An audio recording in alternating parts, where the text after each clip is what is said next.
On a tous un peu cette image en tête, non? David Blaine, suspendu dans sa boîte de verre, là, au-dessus de Londres, 44 jours. C'était plus qu'un spectacle, hein. C'était un truc d'endurance assez extrême.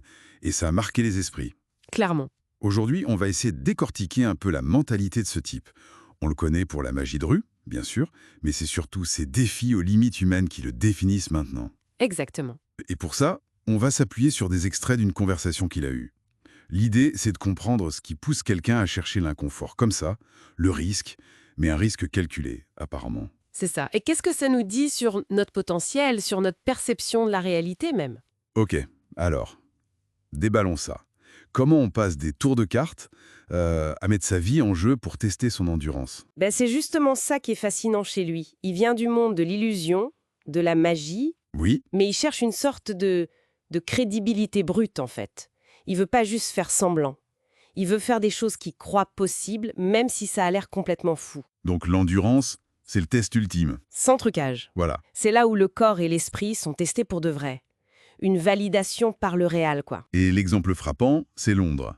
44 jours, juste avec de l'eau.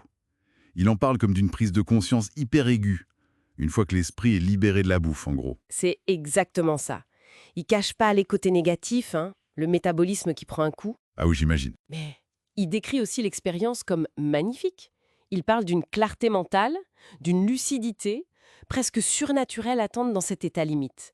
Et c'est peut-être cette clarté aussi qu'il recherche. Mais quand on dit risque calculé, faut creuser un peu, non?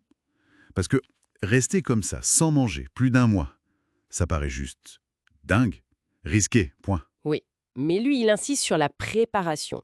C'est obsessionnel, il fonce pas tête baissée. D'accord.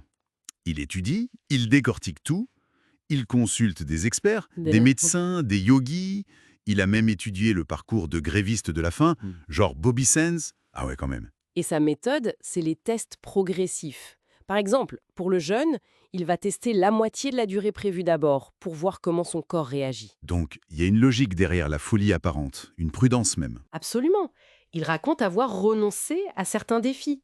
La privation de sommeil extrême, par exemple, ou certains trucs qu'il a vus en Inde avec les yeux. Pourquoi? Parce qu'il a jugé ça trop dangereux.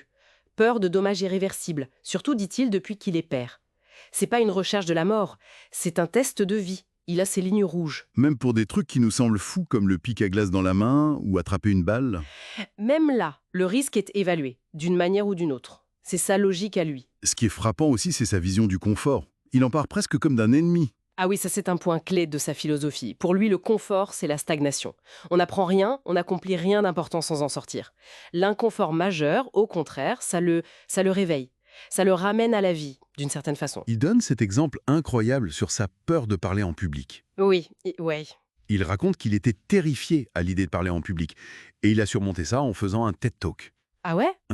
Et il dit que cette épreuve-là, mentale, émotionnelle, a été plus dure pour lui que de retenir sa respiration presque 20 minutes sous l'eau. C'est fou. Ça montre bien que la difficulté, c'est subjectif. C'est lié à nos propres zones de confort. Exactement. Et cette capacité à affronter tout ça, ça repose beaucoup sur la confiance, si je comprends bien ce qu'il dit. Tout à fait. La confiance envers ses mentors ou les experts qu'il rencontre. Il parle de ces types Neville qui vivaient avec des mambas noirs. Oui, j'ai lu ça. Terrifiant. Ou des performeurs indiens avec des capacités physiologiques hors normes.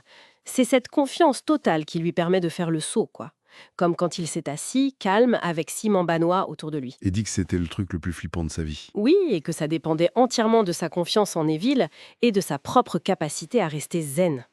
Alors, si on essaye de résumer un peu tout ça, qu'est-ce qu'on retient de cette démarche extrême? L'idée principale, ça semble être que pour grandir, il faut dépasser ses limites. Même par petits pas, il parle de baby steps.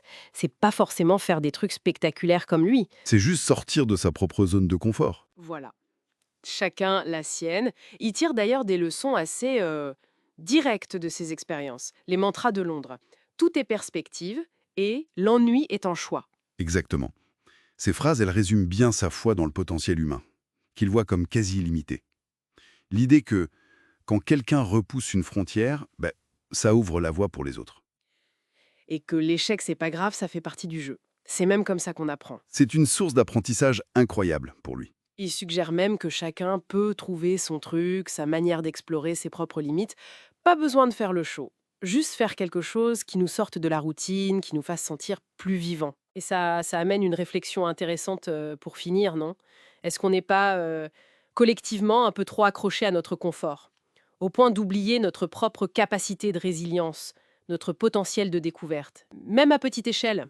C'est une bonne question. Quelle est cette petite zone de confort perso qu'on pourrait choisir de bousculer un peu?